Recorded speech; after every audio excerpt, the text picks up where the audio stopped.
Welcome, ladies and gentlemen, to another episode of WrestleLite. That's right, ladies and gentlemen, formerly known as Into the Wrestleverse.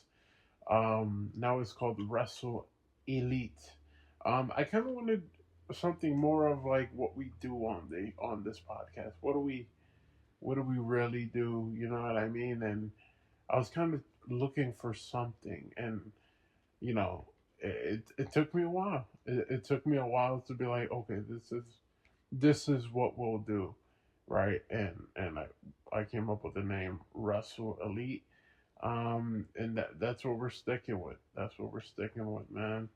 Um, I was like, came up with a new logo and everything, but for a minute I was just like, I don't know what to change it to, because it's really it can be difficult when you're trying to come up with a certain name that can reflect off the podcast, that kind of like talk about everything you talk about, right? And that's why I came up with, Wrestle Elite, you know, a mix of, wrestling, WrestleMania, um, and elite, all elite wrestling.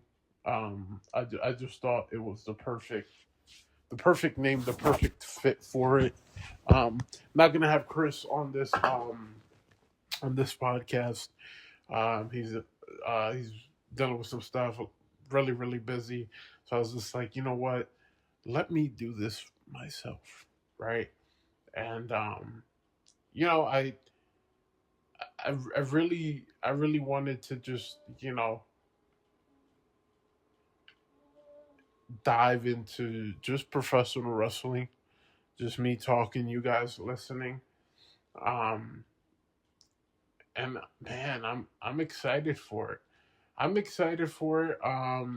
It's gonna be some really cool stuff that's gonna be happening that we're gonna be doing.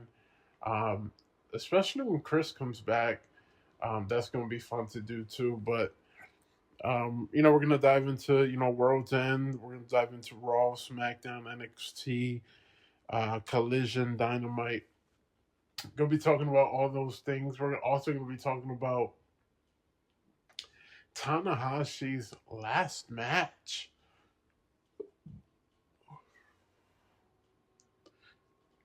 I am not being, excuse me, not being like biased or anything, but I had told Chris, I was like, man, this is how because you know they've already announced that Will Ospreay, Kenny Omega are gonna be there to see Tanahashi's last match versus Okada, and I was talking to him about it, like, man, this is what you do. You bring out the big guns. You bring out Orton. You go see if Edge is available. You go, obviously, CM Punk is there. Batista, right? Like, anybody that's kind of had history or wants to pay the respects to John Cena, you do it. And I get it. Like, maybe everything shouldn't be kind of comparable, but for some of these things, you just have to compare them. You just have to sit down and be like, yo, like, it would have been cool if they would have did it this way. Now, obviously, Cena retired way sooner than Tanahashi. Um, as far as the age groups go, like, Cena got out when he could at his best time. Tanahashi, right? We all know he's still going. He's still fighting strong. Actually, not even true. For some reason, I thought Tanahashi was older. Tanahashi's only 49 people. I thought it was at least like 55. I am so sorry. That's terrible of me. My apologies. He's only a year older than John Cena. So, yeah, that's definitely on me. I should be crucified for my comments. I should so be crucified. But yeah, I thought he was at least like 55, 56. But hey, uh, not everybody can, look I don't even want to say it. So I was gonna. I didn't want to kind of bury Tanahashi. I didn't want to do it. Um, and it's not in a disrespectful way, but like I'm not even saying I could do what they would do. Like I'm not. It's just some people look younger than others, some look older than others. And that was definitely my case right now. So my apologies to Mr. Tanahashi. Um, it should be interesting how they play it out, though. It really should. Like I said, it sucks because like you're having like we're in the era right now of like everybody's like, okay, it's my turn to retire. You know what I mean? And it's like, when did this start happening? Right? Like we used to see like not retirements, but like there's a phase of wrestling, like the PG era, the Attitude era, the Elite era, right? Like you get all these different eras in professional wrestling, and it's like, dude, this is awesome. Now you're getting the retirements, like Cena and Tanahashi. You're gonna get Brock. You're also gonna get um, besides Brock. Oh, AJ Styles. Sorry. Eventually, I would assume we are going to see the retirement of Chris Jericho. Eventually, we'll probably get Randy Orton, but I don't think that's happening anytime soon. Um, you know what I mean? So it's very it's cool in a way that we're it's cool, but at the same time, it's like, oh, this is actually happening.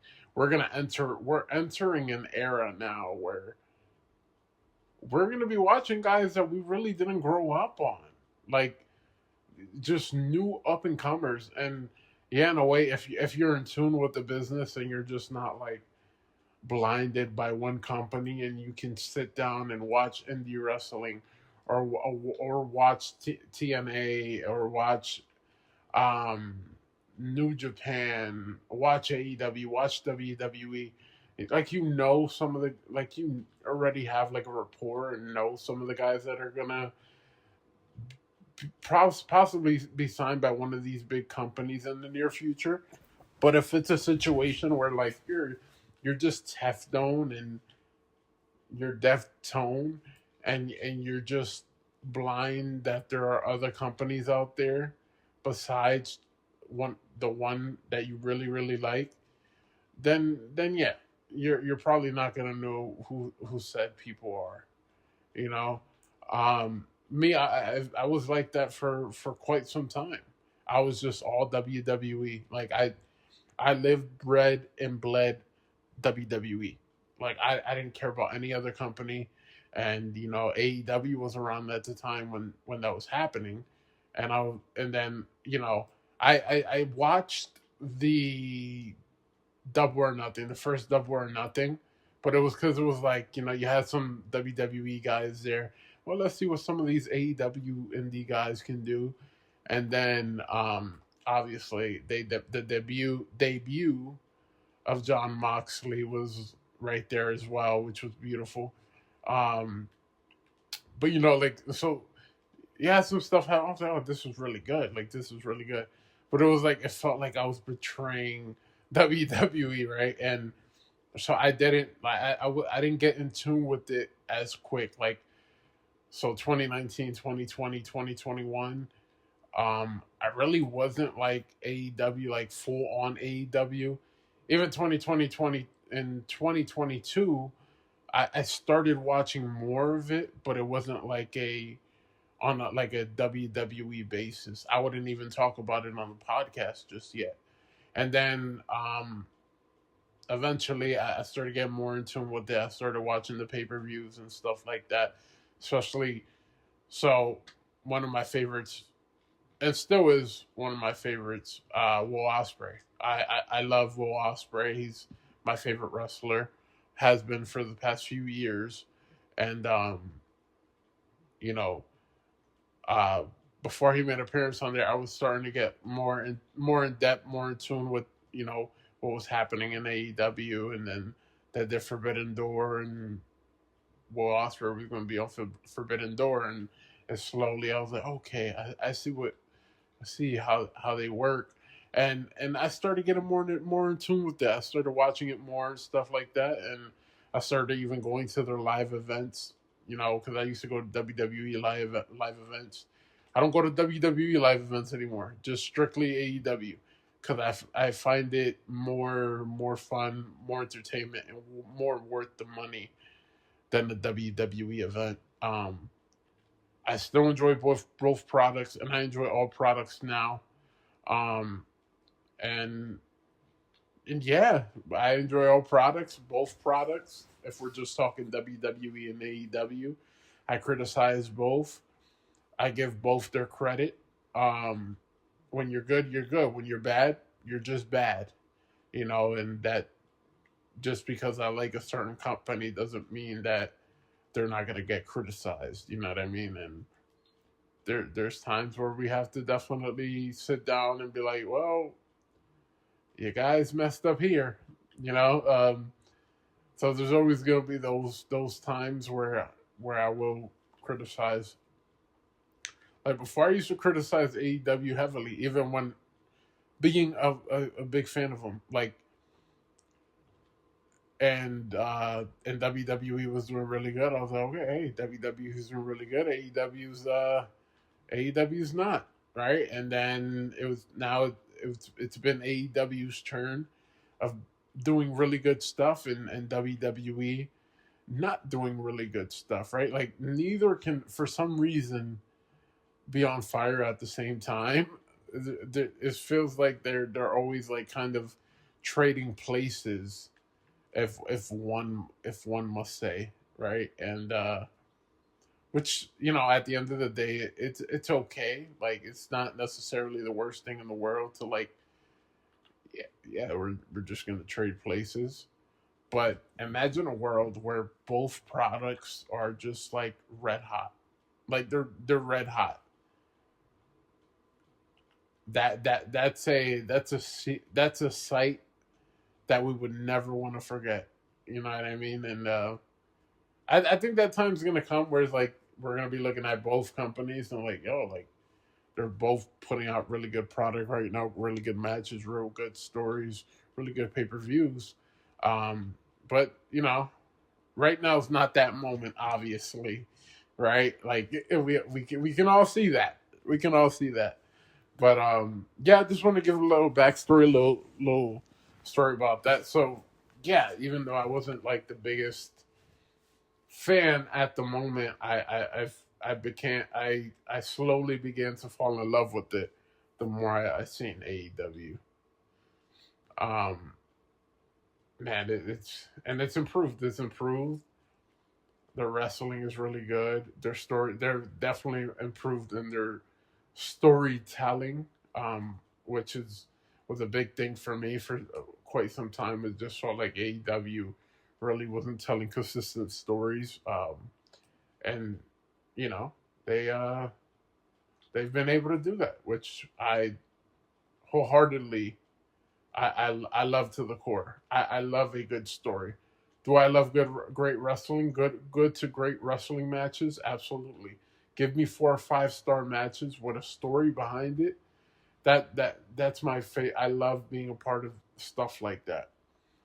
And AEW has been able to do that, and again, it's not always going to be perfect. We literally just talked about, WWE, and they're where they're at right now as a company, and how things just don't seem to be clicking, right? Like, I know a lot of people have been saying the Drew McIntyre Cody Rhodes story kind of feels like Vince is back or whatever, but like I don't necessarily feel like that's a bad story. Like I think it's a really good story.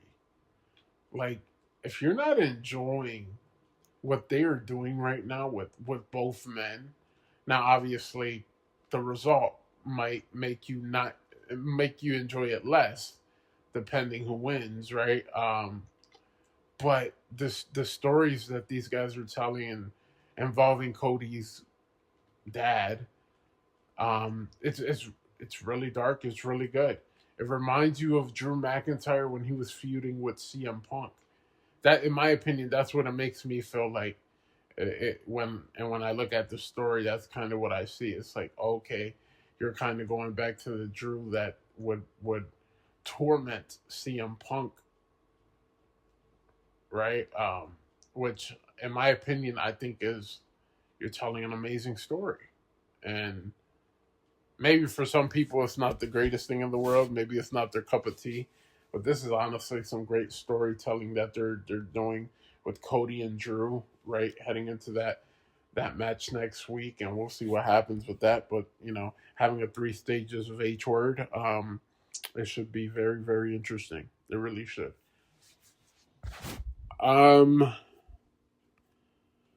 as far as some other stuff to talk about, World's End, we can dive into that real quick. World's End, tons of matches, like the 0 hour matches where the Sisters of Sin versus Hyan and Maya World, where Sisters of Sin did defeat Hyan and Maya World. But then Hyan and Maya World received contracts, and they are all elite now. I thought that was amazing. I really did. I thought that was honestly one of the best things they could have done. Like, dude, like that's what AEW is too. Like so for WWE, it's rare that they'll put talent on um how do I put this? I want to put this in the right words. For WWE, they don't necessarily push their guys to okay, you're going to now win. You're now going to win the sorry, not win, but you're going to be showcased on the show. You're going to have a few tryouts on TV. We'll see how you do, and then we'll go from there. No, it's like, okay, you go through NXT, or you're going to be doing dark matches, stuff like that. But AEW, they literally try these people out on Dynamites, on Collisions. And some work, some don't. And we've seen these two young people make it work, and they got signed after having a pay-per-view match. It was like, okay, the other matches you had, yes, that was a test, but this is your final test. Let's see how you do on a pay-per-view on 0 hour. Can you live up to it? And they lived up to it, which is amazing. You also had Eddie Kingston versus Zach Gibson. Kingston defeated Gibson. Mascarada Dorada and Bandido versus Mark Davis and Rocky Romero. Dorada and Bandido won. Josh Alexander and The Demand versus Jet Speed and Jurassic Express. Jet Speed and Jurassic Express won. And then you had the first match of the night to open the pay-per-view, which was Konosuke Takeshita versus Kazuchika Okada. And this was the Continental Classic semifinal, and we seen Okada defeat Takeshita using the screwdriver that was in the turnbuckle, right? And Don Callis he kind of basically left with Okada, right? I think we can all agree on that. He definitely left with Okada, but dude, he didn't really check on Takeshita. You've seen what happened, so it's gonna be very interesting, and we'll see what happens now with everything. But what's gonna happen, right? Obviously they did not do the turns, so we can't even suggest a turn is going to happen because they didn't really turn on it. On Takeshita, they didn't turn on Kyle Fletcher, they didn't turn on Okada, they're going to turn on Don Callis. So what exactly is going to happen now, right? Like I feel like that's what's in everybody's mind right now.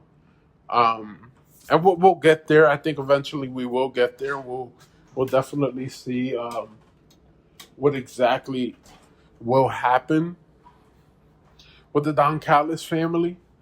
I think this is a level of events that has happened now that you're kind of like, okay,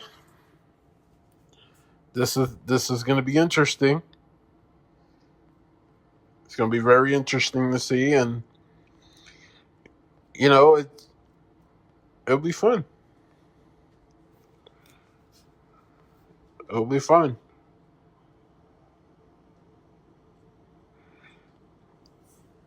Um, so yeah, that happen. Um,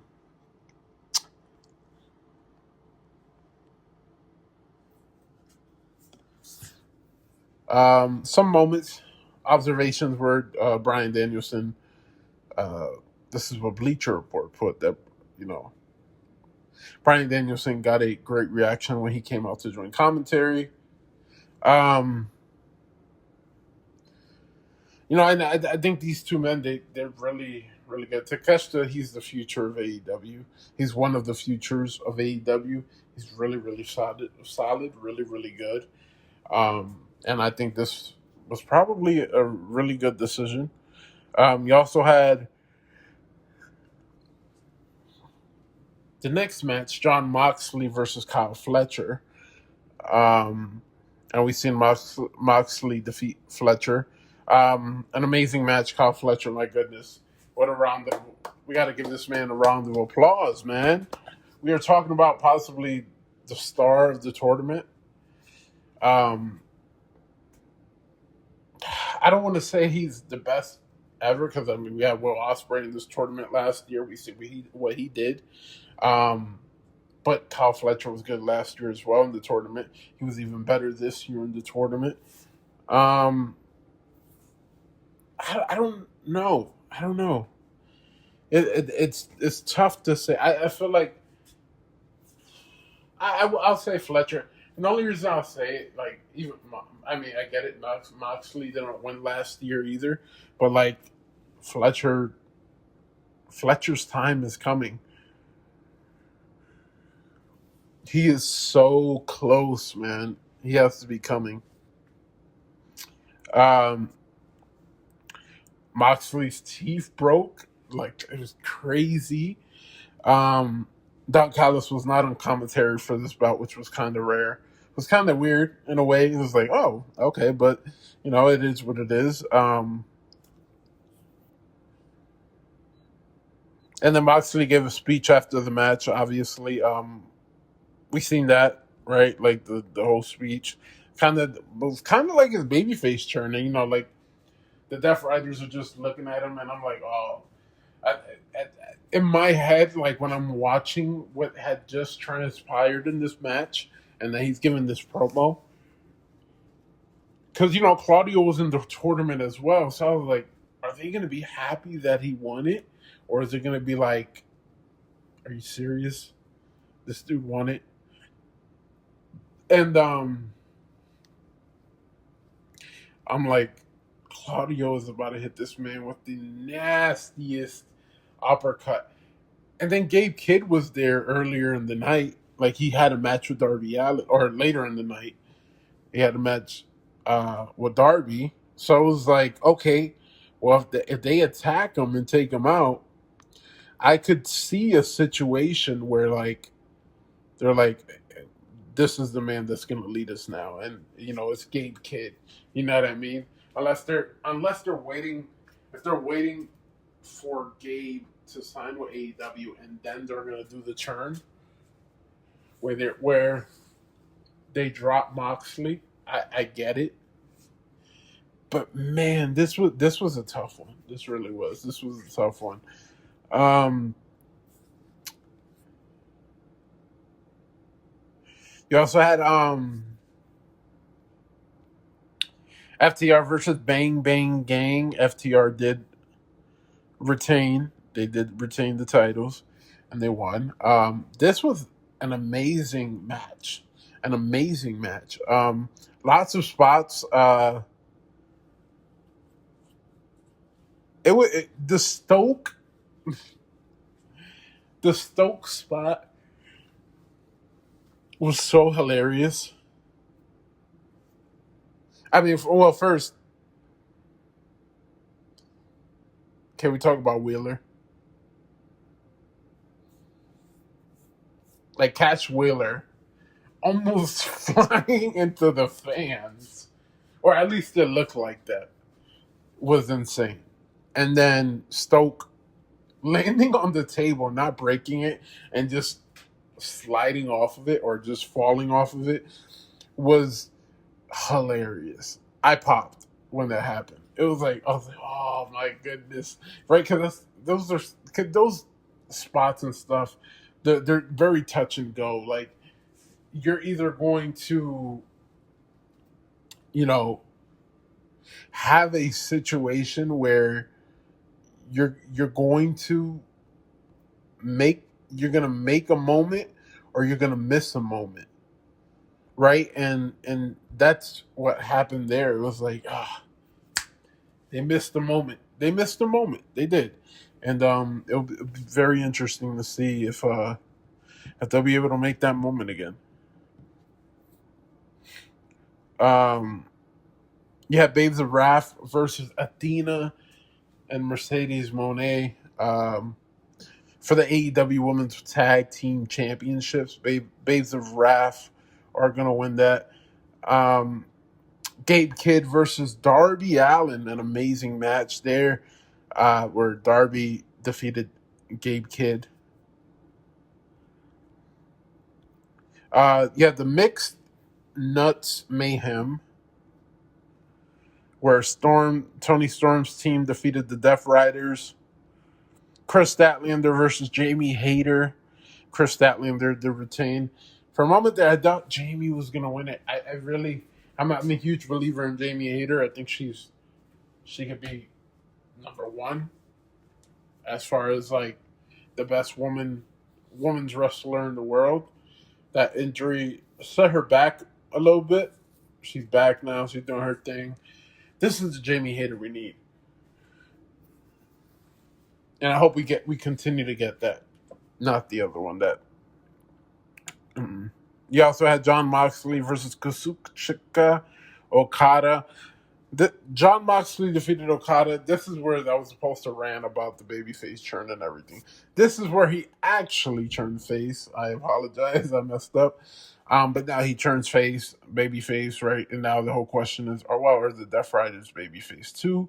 And what's the whole deal? So we'll see as the time goes. I feel like Jon Moxley is going to turn full babyface. I think the Death Riders are going to leave him behind. And I think it's time for Jon Moxley to kind of get away from them for a little bit. Maybe realign himself with Eddie Kingston. Who knows? Another spot I found funny was when Kyle Fletcher was looking for the screwdriver and it wasn't there. Kyle Fletcher was like, "Where's the screwdriver, man? Like, what are we doing?" Like, I thought that was very funny. And then the main event for the AEW World Championship 4-way, Samoa Joe versus MJF versus Adam Page versus Swerve Strickland. Swerve and Hangman and MJF really shined. They really did. But MJF would win this match. You know, he pins Samoa Joe. And he's able to win this match. He's able to steal and run away with the title. He's able to do it. He did it. MJF does what he said he would do. And, this was very interesting. Because, I was like, it has to be MJF or Samoa Joe for me. And for a little bit, I was like, I don't know. I don't think MJF is going to be able to do it. just because Samoa Joe had recently won the title. But you know what? Here's the beautiful thing about this. Every title reign doesn't need to be a long title reign. We always talk about this on this podcast. You can have short reigns in between. You can have a title reign that only lasts a month, 2 months, and you're switching titles already. It's okay to have that. It's very okay to have title reigns like this. You know what I mean? And it was, in my opinion, it's great. Now I know a lot of people are upset because they're like, "Why did they do the whole Hangman thing?"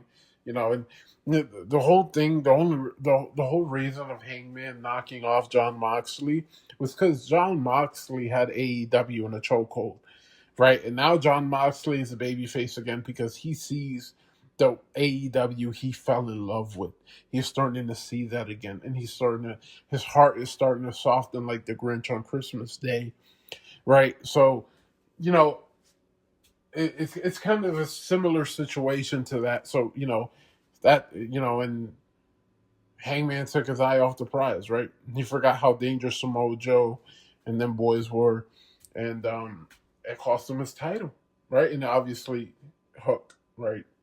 He got screwed. He lost his title, right? And then next thing you know, after losing his championship, he has another shot, but he has his eyes off the prize because he's thinking about Hook. He's thinking about Swerve. He's thinking about all these other things that really don't matter. Don't matter. But the one person that had his head on the swivel, that was worried about nobody, that was only worried about himself because he wanted it all for himself, was MJF. And that's why he's a world champion today. Now, Hangman's probably going to go into the feud with Samoa Joe or Hook, right? Powerhouse Hobbs, whoever. We'll see what Swerve's going to do. But as it stands right now, MJF probably has a whole bunch of people waiting for him. Even people that aren't necessarily here yet. Haven't returned just yet. So, yeah. So we have that. So that was World's End. Let's look at Monday Night Raw now. So Monday Night Raw, we seen the Vision kickoff Monday Night Raw, where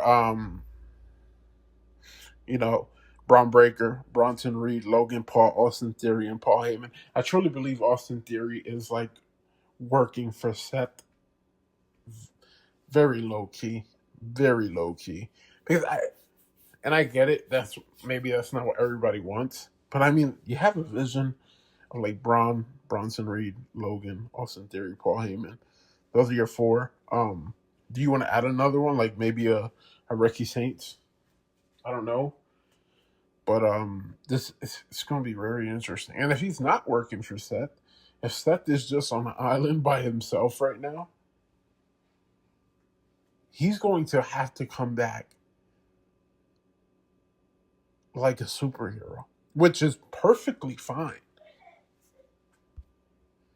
You could have Seth Rollins come back and be like this superhero characters. This John Wick, this Denzel Washington equalizer character, and just slowly, one by one, take out the Vision. You can have that. I don't know if that's necessarily what you would want to do, but you can have a situation like that, and but yeah. So in this segment, we've seen Punk, we've seen the Vision. Obviously we're getting Punk Breaker January 5th. So it's gonna be interesting to see. We also seen backstage Liv Morgan continue to stir things with her fellow Judgment Day teammates Raquel Rodriguez and Roxanne Perez. So that's another interesting equation to it. We know it's coming. We just don't know exactly what. Stephanie Vaquer versus Nikki Bella versus Raquel Rodriguez. This was for the Raw Women's Championship, I believe. Yeah, it was. Her Vaquer defeated Rodriguez and Nikki Bella, to retain her title. The Kabuki Warriors did a promo. The women tag team champions Asuka and Kairi Sane cut a promo on Rhea Ripley, Io Sky.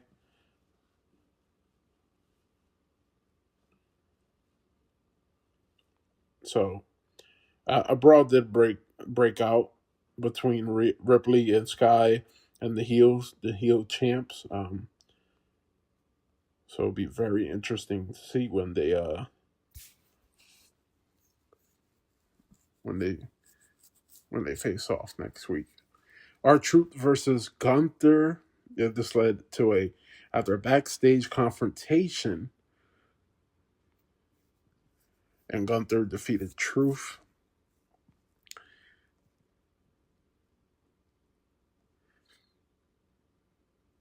In the backstage, we seen Jey Uso express hesitation to get Jimmy involved in what has been a terrible year for him, in which little has gone his way.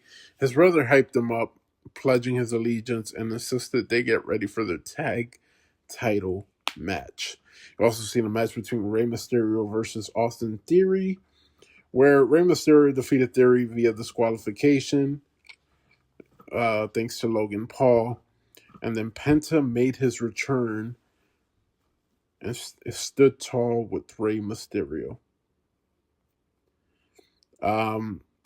Maxine Dupree and Becky Lynch cut a promo between each other.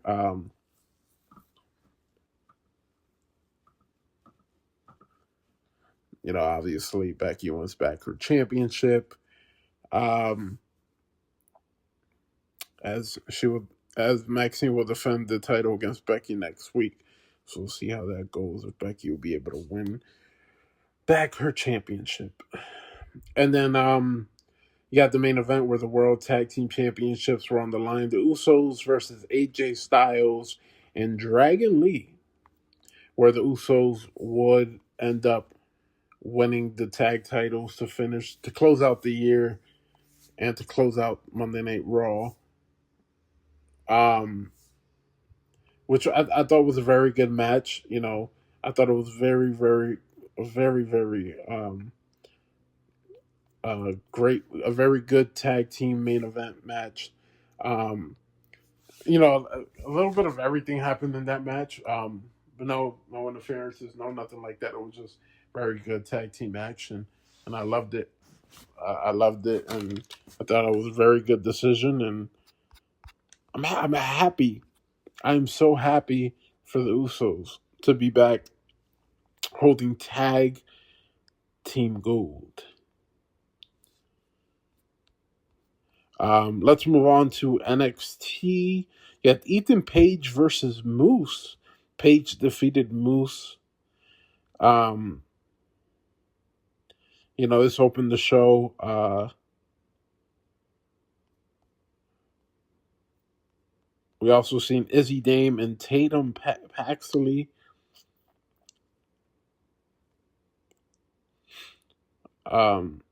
Paxley said they will have another match next week before she did take down Izzy with her finisher. So, very interesting stuff there. JC Jane versus Ren Sinclair, where we seen Jane defeat Sinclair. Joe Hendry live in concert. It got ended abruptly as Dark State showed up and attacked Hendry in a 4-on-1 beatdown. Yeah, Tavion Heights versus Lexus King, where Heights defeated King. OTM versus Swipe Right, and OTM did defeat Swipe Right. Javon Evans versus Ricky Saints was the main event, where Ricky Saints did defeat Javon Evans. Ricky Saints used heel tactics think Ricky Saints is going to be a pretty good heel in WWE. I think he's going to do some good stuff, depending what they have planned for him. Right? Will he be a part of the Vision, or what is it going to be a thing he's going to be doing on his own? It should be very interesting to see what happens there. AEW Dynamite. Let's talk about AEW Dynamite this week, where MJF meets his many future challengers. Right? We've seen his he brought back the Triple B, right? Thought that was pretty cool. And he mocked the whole AEW roster until Kenny Omega appeared on the Titantron, and he's called his shot for a future world title match. Then we seen Hangman Adam Page and Swerve Strickland arrive. And then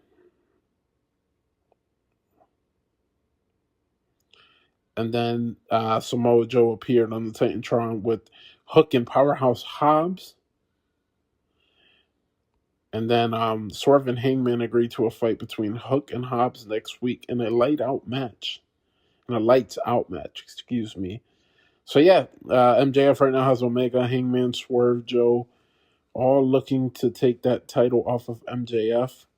And he also has Bandito to look forward to as well. So it's great that you kind of have a plan set out for MJF for the next few months at least. It's very, very good stuff. Very, very good. I'm so excited to see what the plan will be for MJF in this title reign, right? When will he face Kenny? When will he face Hangman Swerve? When will he face Joe? Will he face any of those guys, right? It's going to be very interesting. Yeah, the New Year's Tornado, Tony Storm, Orange Cassidy, and Roderick Strong versus the Death Riders, where we've seen Castagnoli, Garcia, and Shafir defeat Cassidy, Strong, and Storm by pinfall.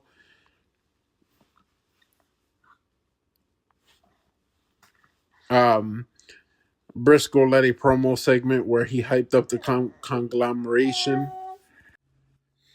Also backstage, we've seen Briscoe leading a promo segment where he hyped up the conglomeration, like what they would be doing on Dynamite. Storm and Cassidy also teased more possible tension, which Mina did not appreciate.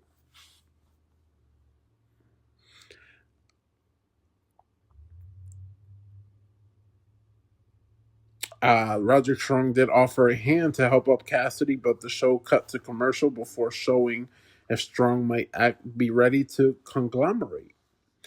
You also had Bandito versus the Beast Moritos, where Bandito did win that match. And don't forget, next week we are getting MJF versus Bandito, so that should be very interesting. Brody King versus Lee Johnston. That's right. Brody King did win by pinfall. Backstage, Bandito gave another warning to MJF before King put him over and advised he was the first challenger if Bandito won the AEW Men's World Championship. So, Darby Allin advised that he wanted to win the AEW Men's World Championship in 2026, but first he needed to finally beat the last Death Rider, Pac. Also backstage, the Triangle of Madness warned that they were focused on gold as Stelka especially set her challenge to Chris Statlander. Renee Paquette interviewed MJF before the main event. He was interrupted by Bandito and King, who warned that the Luchador was coming for his gold. Hopefully, this was not the only interaction between them before their match, which is very interesting, right? Like, now Darby Allin's going to be in the mix, right? Brody potentially as well, even if Bandito doesn't win. And then you had a Continental Championship Eliminator, Jon Moxley versus Josh Alexander, where we've seen Mox defeat Alexander by knockout. The Hurt Syndicate appeared, and their appearance was a nice tease for the future, as Bobby Lashley is out of action for a while. Sean Benjamin looks to be coming after Jon Moxley now.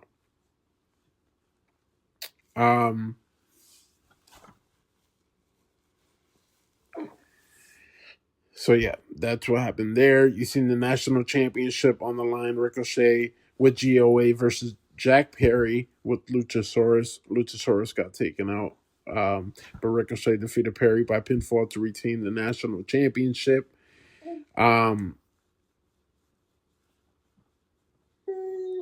Obviously, the kayfabe injury because Luchasaurus is actually really injured, but yes, that the man did beat down Luchasaurus, attacking his injured arm.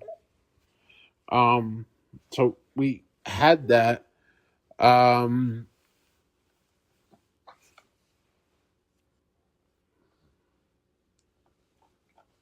So we had that. We also had the TBS Championship on the line. This was the main event of the night, where you had Mercedes Moné versus Willow Nightingale, where Willow Nightingale did win by pinfall to become the new TBS Championship. An amazing story, an amazing match, an amazing main event. And, after the match, everybody's celebrating with Willow. Chris Statlander shows up and hugs Willow. That was an amazing sequence, kind of an amazing a thing they kind of did there for both of them, right? Like, let's end 2025 on a right note.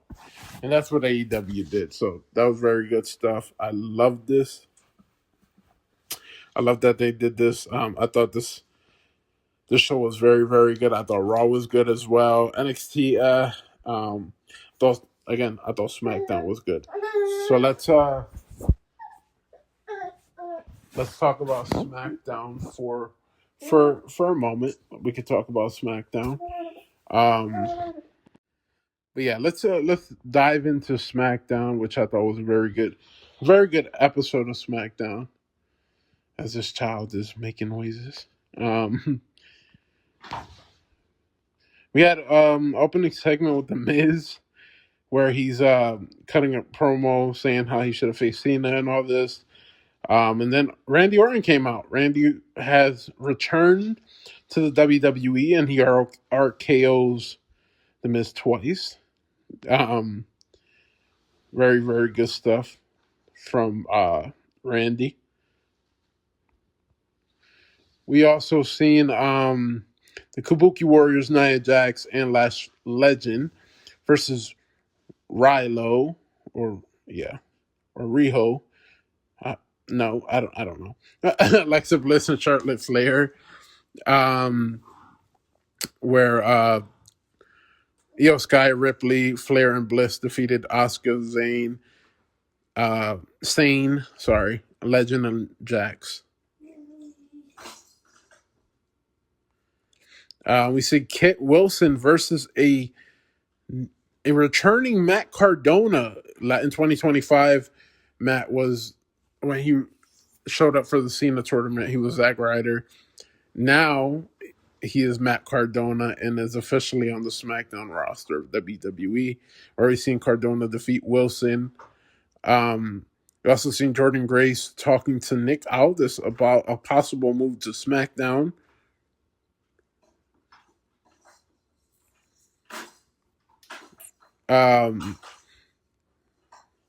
Then Sami Zayn was cutting a promo. Trick Williams shows up, and appears Trick Williams will also be on SmackDown. Sami Zayn wants gold. Trick Williams wants gold. And this was very good. This was very, very good. I loved what Trick Williams was saying. I loved his delivery. I loved how he was just, everything he was saying was like, yo, like, this kid, he has some confidence to him.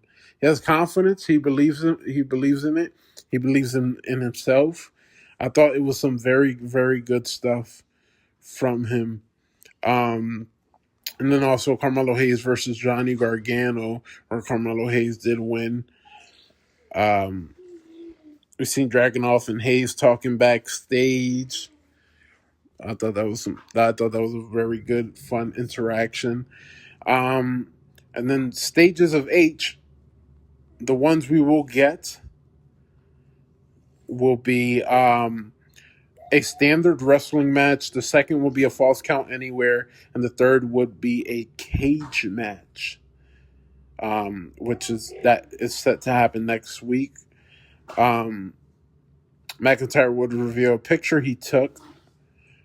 That he took a picture of Cody and Dusty Rhodes from Cody's tour bus and stomped on it, and then Cody's looking for McIntyre, and then McIntyre gets in the ring while Cody's backstage looking for him, and he has the picture in his hand and the trash can, a steel trash can, and he sets it on fire. He's sick. He's a sick individual. Drew McIntyre is as sick as they come, but I thought it was very, very good. We also seen Nakamura and Tama Tonga have a backstage interaction in Japanese. We also seen Jade Cargill taking credit for injuring Mi Chin in their last match, and Grace showed up and said she wanted to take a good look at the champion before choosing if she signs with SmackDown. And we also got another video package for Obafemi. So his move seems like it's basically 100% happening at this point. You also seen Chelsea Green versus Julia for the Women's United States Championship, where Julia did defeat Green. And then in the main event, we had Damian Priest versus Aleister Black. And I believe ambulance match, where Priest put Black inside the ambulance and shut the doors to get the win. I thought this was fun. As the baby of destruction has came around. I thought this was very fun. I thought it was very good. We also seen Gargano and Candice LeRae have a backstage segment with Fraxium. We also seen Zelina Vega and Rhea Ripley, and we seen Damian Priest get rid of Aleister Black. I thought it was very fun. I thought it was very cool. I just thought it was a very good show from SmackDown. You had some surprises, right? You did some fun stuff, right? You had a very fun main event. I thought it was very good. Fireball thing is always touch and go for me. Like, you should just have it set up where you could just do it, and it doesn't look like you're waiting for something, right? But you're gonna have moments like that in wrestling, and in my opinion, I thought it was very fun and very good. Very, very good SmackDown. I'd have to say SmackDown was the best show of the week, I would say. Now, as far as AEW Collision goes today, as they're having the show today, you got Darby Allin versus Wheeler Yuta. You're going to have Timeless Love Bombs, Tony Storm and Mina versus Hyan and Maya World. El Clone debuts. You have Shelton Benjamin versus Scorpio Sky. So you have some fun stuff happening. You have some very fun stuff happening for Collision. You're probably going to see some promo, backstage segments. You're going to see a ton of that stuff for sure. Now, as far as some news goes, before I let you guys go, because this child is creating destruction right now. I definitely have some stuff for you guys. So I don't think I ever. Yeah, I did talk about that. Okay, so here's some stuff. AEW Dark has returned. I love that for AEW. Yes, bring back AEW Dark. The beginning of when that was around, I used to love watching that. So I'm very excited for that. Um, Also, some are pushing for Kenny Omega to be in the AEW World Title picture, as we see now. Why?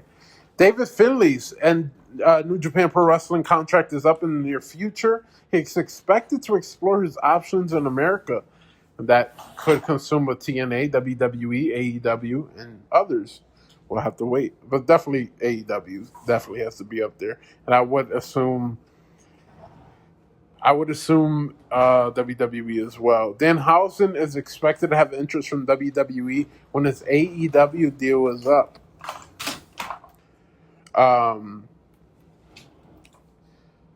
There has been many discussions about Joe Hendry getting a main roster call-up with SmackDown. 5 years ago today, not exactly today, but December 26th was 5 years ago that day that Brody Lee Luke Harper had passed away. Chris Jericho has not been brought up in AEW creative to the sources that Sean Ross Sapp has been speaking to.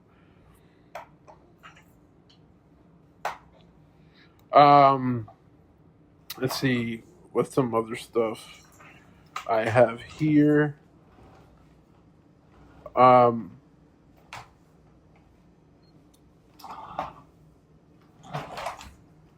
MJF was asked if he said that he'll never wrestle John Cena, and he said yes, absolutely.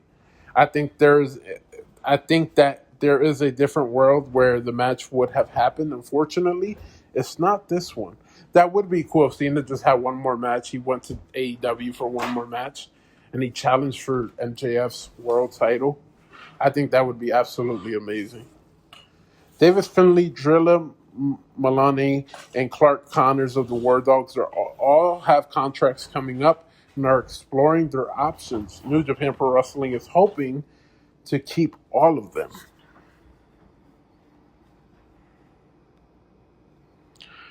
WWE plans to reintroduce Chris Jericho with a new character and major push.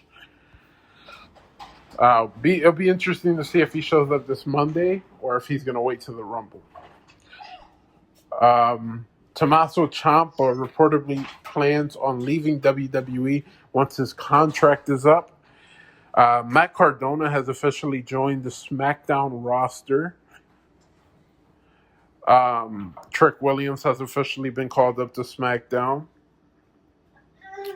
There is a push internally to showcase Liv Morgan as a centerpiece of the women's division at WrestleMania 42 this year. AJ Styles officially retires this year. 70 years ago today, January 1st, 2026, All Elite Wrestling was born.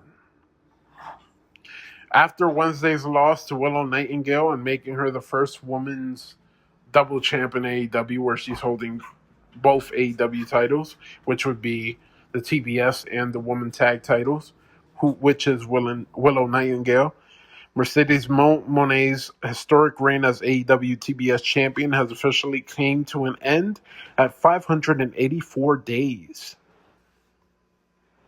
Chad Gable is expected back by some as soon as next week's episode of Raw. WWE announces Dominic Mysterio has suffered a shoulder injury and is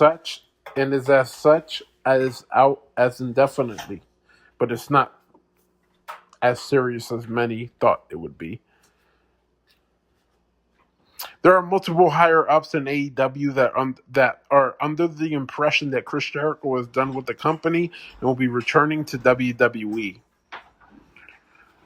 AJ Styles shuts down the idea he should have retired in AEW, and Britt Baker may never return to AEW despite still being under contract. So there's a lot of things going on in wrestling. 2026 is off to a very hot start. Obviously, Chris Jericho. Obviously, the Britt Baker situation. Obviously, Mercedes Moné losing her title, right? Obviously, the injuries to Dom. Liv Morgan has huge plans. Chad Gable's going to be returning soon. Chris Jericho might be might be going to WWE.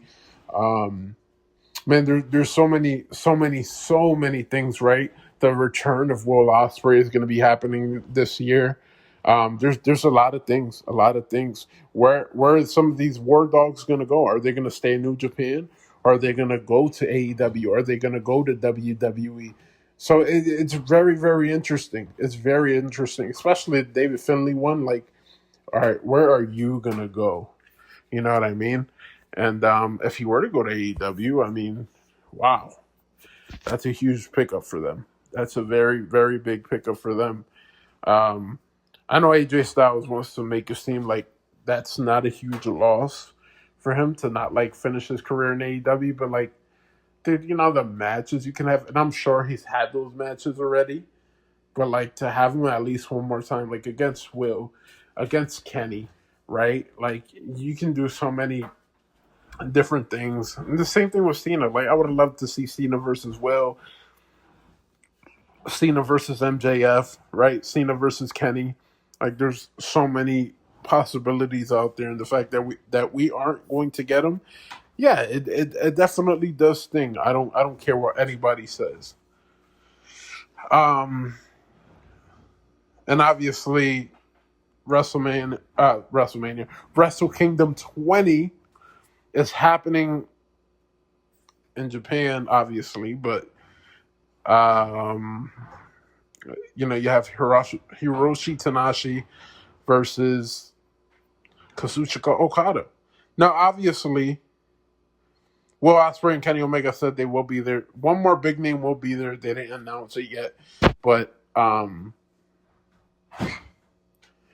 it's interesting because I think the pay per view starts like at 6 a.m. or something. It's something like that. I don't know what this child is doing, but he's going crazy. I don't know because that's the times they usually start 5 6 a.m. our time. Now for them, let's see.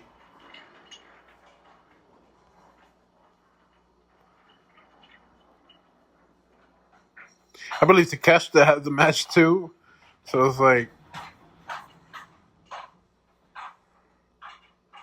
let's see. Let's see if they give me a time. They're not telling me a time on this.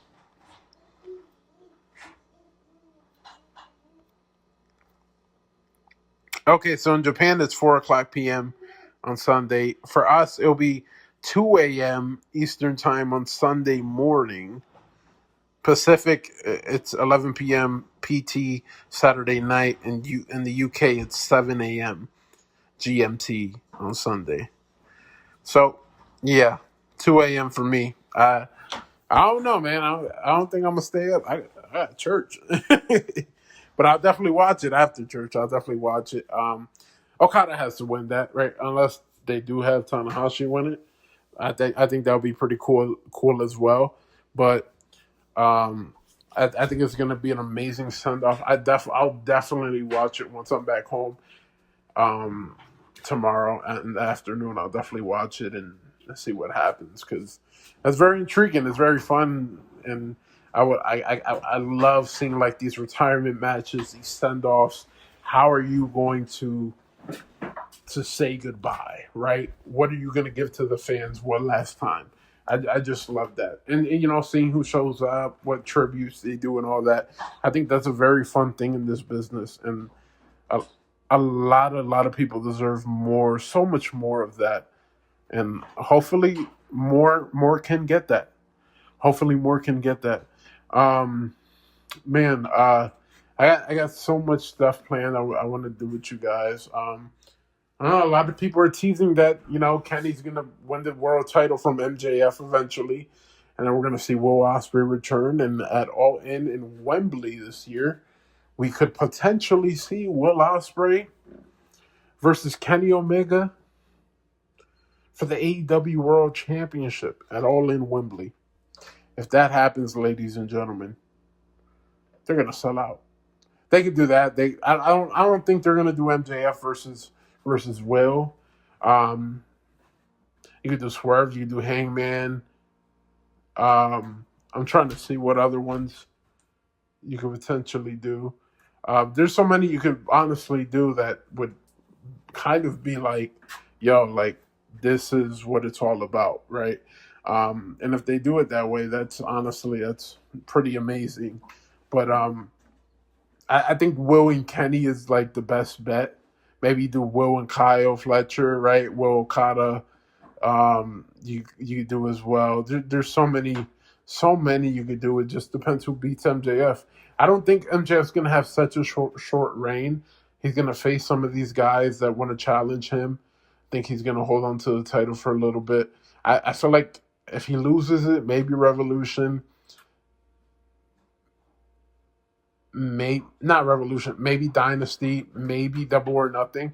It all also depends on how close Will is to coming back as well, which I think we could be a lot closer than people think. Honestly, I think I think he's going to be just back in time, depending on the Owen Hart uh, tournament is. I think that's what it kind of all essentially. I think that's what it all comes down to. Um, Will Ospreay winning the Owen Hart tournament and then facing whoever it is at All In. I think that's what it's going to be. And if that happens like that, I would love it. I think that would be an amazing story, amazing thing that they'll be able to do.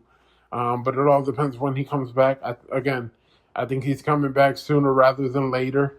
But if when Will comes back, it definitely has to be a pay-per-view. It can't be no Dynamite or Collision, as toys are in the background. Sounds of toys. I'm so sorry about that. I appreciate you guys. I love you guys. And we'll do this again next week. We'll talk wrestling. We'll talk previewing other stuff and having fun with other stuff. Ladies and gentlemen, I appreciate you guys. I love you guys. This is the Marc Cologne on WrestleLite. And we'll do this again next week. Goodbye.